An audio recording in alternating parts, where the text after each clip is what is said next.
I'm here with Annette Lerma. She is Director of Health Services here for the City of Abilene. Thanks, Annette, for being with us. Of course, thank you. We want to walk through and talk through some of the information, misinformation also out there that's going around, as we all know about our concerns with coronavirus or COVID-19. So just to first, let's get some things cleared up, because I know here in your position you've been hearing and seeing some misinformation and rumors that are circulating online. So let's kind of walk through that and what you'd like to correct. Sure. I think that as most of us know, we're all a little bit concerned, and so we're all kind of watching it unfold and in the media and stuff, and so there is a tendency to kind of be nervous about what we don't know will happen. But some of the things that we're hearing that we wanted to address specifically was that we do not currently have any positive confirmed cases here in Abilene or Taylor County. We would be the ones to be notified. So if a test was done at the hospital, either one of the hospitals, or if we sent a test away, we would be the ones to be notified here. So just to be clear, we do not currently have any COVID-19 cases here in Abilene or Taylor County. That is something that people have been concerned about. There have been rumors swirling. One of the things that is causing concern is people are hearing that people are being quarantined. So quarantining someone is a preventative measure. If people are traveling, say for instance from Italy or from China, South Korea, Iran, once they enter our country, they're going to be given at the airports, this is what is supposed to be happening, at the airports they're going to be given a booklet or a card that will tell them you are coming back from a high-risk area that has widespread COVID-19. What you need to do is you need to quarantine yourself for 14 days. That does not mean that they have the virus. It means that they are susceptible or they've been to an area where it may be possible that they would bring it back. You need to watch for symptoms, which would be a fever of more than 100.4. You need to watch for a cough, any shortness of breath, any symptoms that they may have that would be consistent with COVID-19. Gotcha. And so they are given numbers that they are told to get in contact with their local health department so they can coordinate. We provide them with a monitoring log that says check your temperature twice a day, monitor any symptoms that you may be having.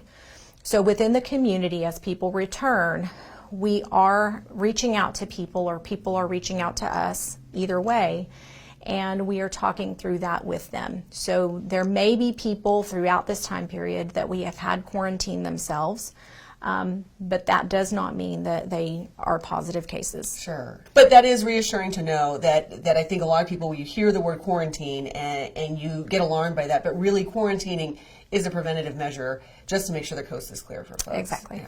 Yeah. Okay, so now at this point in time, what is the best thing for folks to do? You know, we're seeing a lot on TV, and I think a lot of people feel like you're sort of in this middle ground of do really drastic things or nothing at all. So what is the best thing to do? I think there's definitely some things that we can all do, whether it's for your family or whether it is for your business or whether it is for your loved ones, thinking about how everyone can best prepare. It is important to make sure that we're just following basic hygiene principles.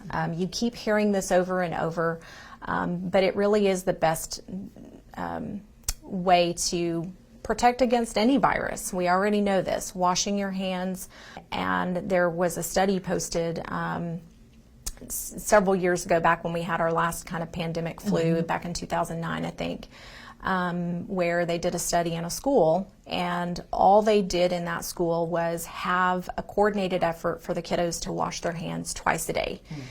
Just that simple activity reduced the incidence of flu by 47%. So it is a simple but very effective way that we can all kind of protect ourselves. Coughing into your sleeve or a tissue, throwing that away, washing your hands, making sure that you stay home when you're sick. Do everybody a favor and don't get out and expose other people when you are sick.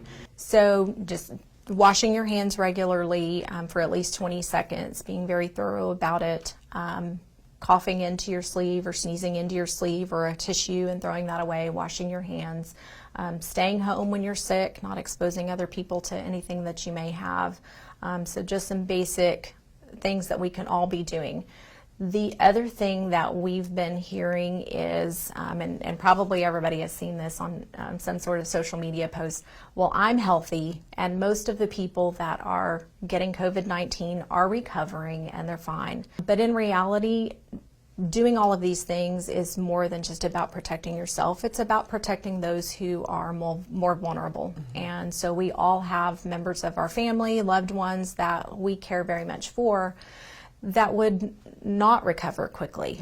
So people who are older, who may have some underlying health issues, and even children who may have cancer or something like that. We are exposing them to that when we don't keep our hands clean and try not to spread around viruses. Yeah, very much the herd mentality that we hear Exactly. about with other viruses. Exactly. Yeah.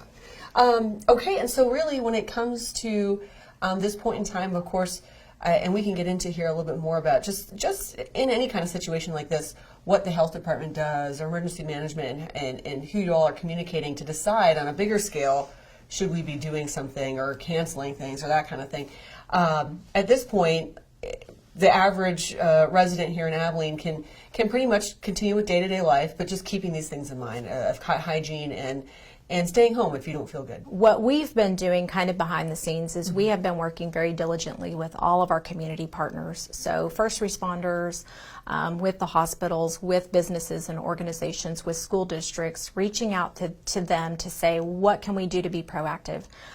So I think right now the most important message that we want to kind of get out to schools and to businesses as people are returning back from Yeah, we got spring break. Yeah. They have traveled potentially around the world and even around the state.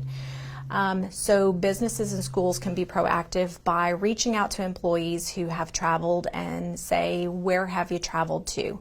And just kind of taking into consideration, even if it may not be one of those CDC identified high-risk areas in the countries that I mentioned, but maybe they've been somewhere in the U.S. that has a little bit of an outbreak. We want to try to keep closer tabs on those people so that, again, we can be proactive about monitoring for symptoms and things like that.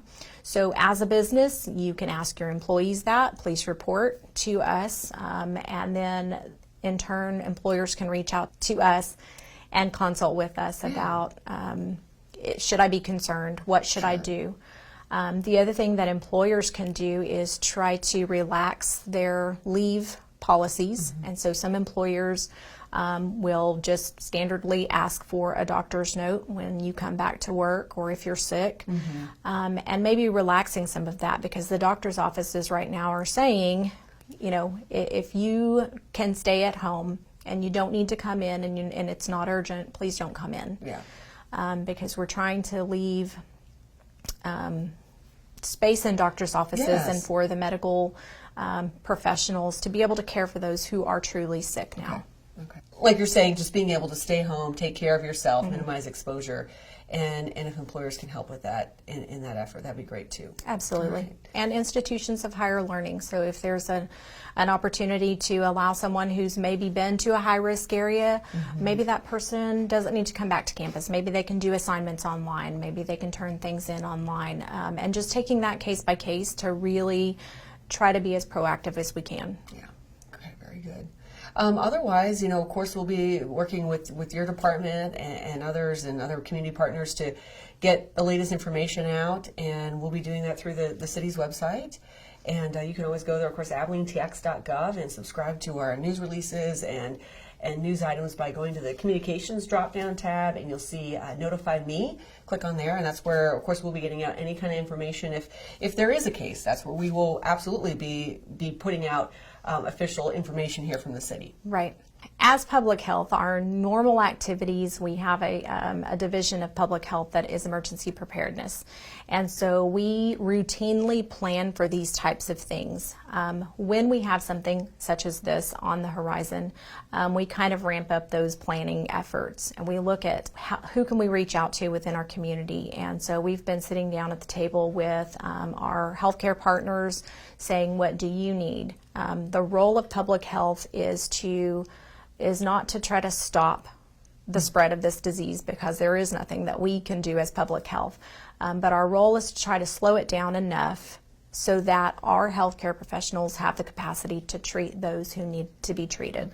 And still care for our community. So that's our goal. We've been working very diligently with them. We participate in daily phone calls with our health commissioner, Dr. John Hellerstedt, and receive the latest information on trends and what they're seeing in cases, and things to watch for where they have had outbreaks. So we're getting firsthand information from the state so that we can stay informed and we can properly plan and notify our community partners, as I mentioned earlier. So in the event that someone isn't feeling well and they're concerned, whether or not maybe you haven't traveled anywhere, but we're all want to be safe with this. What is the best course of action? Do you go directly to your doctor's office? Do you first give them a call? Is it best to go to an ER? And what would likely happen when they get there? We have had lots of calls of people who have been concerned. We don't want someone who is concerned that they might be infectious to just walk into an ER or a doctor's office.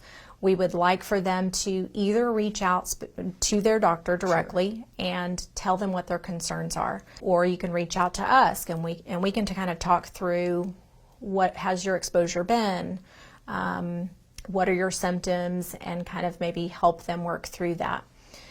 In conjunction with either their healthcare provider or the health department, we can all determine, does this person meet the criteria that we need to go ahead and move forward with a test?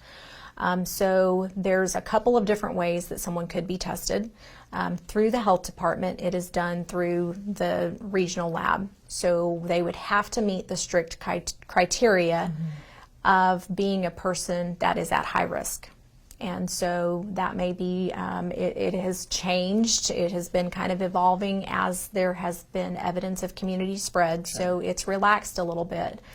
We used to say you could only get tested if you have had a travel history, and that has been relaxed.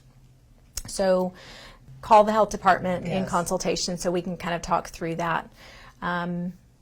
But when someone is going to be tested, like I said, it will either go through the health department. There is a possibility for private citizens to be tested at, like, the hospital. They may swab. They may send to a private lab, and then the patient would be responsible for the cost of that. Okay. If it is done through the health department, it is done free of charge, and it is sent off to the state. There does have to be confirmation testing. So if we sent a test to the regional lab and it came back positive, it would then have to go on to the CDC in Atlanta for confirmatory testing. Okay. We would still call that a presumptive positive, and we're going to treat it as if it is a presumptive positive, and we are going to immediately take actions to get this person in quarantine. We're going to address, what do we need to do to make sure that they can get their meals, and where can they go, and that kind of thing. So we will work very closely with the patients if we get to a point where we have a positive. Tell us the best number to reach out to the health department for that. So for the health department, you can reach us at 692-5600. Okay. And just ask for, say that you are concerned and you want to talk to somebody about some symptoms that you're having, or where you've traveled, or what your concerns are, and someone will be willing to speak to you. All right. So there we go. That's how for you to find, for your own care. And then again, just stay with us here on the city website and get notifications on news releases coming out from us. If we have any cases or anything that will absolutely be shared, but at this point in time, we do not have any confirmation or any kind of cases here. Correct.